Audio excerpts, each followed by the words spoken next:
দ্বিতীয় নম্বর হচ্ছে তাদের তৈরিকৃত গোস্তের যে সমস্ত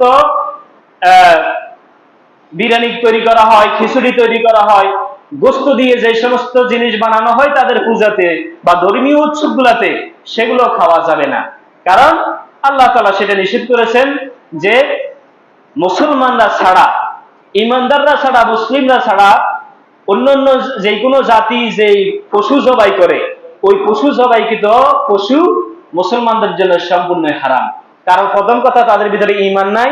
দ্বিতীয় কথা হচ্ছে, এই গরু বলেন, এই ছাগল বলেন, এই মুরগি বলেন, জবাই করার সময় বিসমিল্লাহি আল্লাহু আকবার বলা হয় নাই, এজন্য এটা সম্পূর্ণ হারাম। দ্বিতীয় হচ্ছে, তারা তাদের দেব দেবীর নামে এই সমস্ত জিনিসগুলো উৎসর্গ করে, বুঝছেন নি? তাদের দেব দেবী আছে না নাই? এই দেব দেবীর নামে এই সমস্ত গরু বলেন, ছাগল বলেন এবং মুরগি বলেন, এই ধর্মীয় উৎসবগুলোতে তারা এগুলা দেব দেবীর নামে উৎসর্গ করে।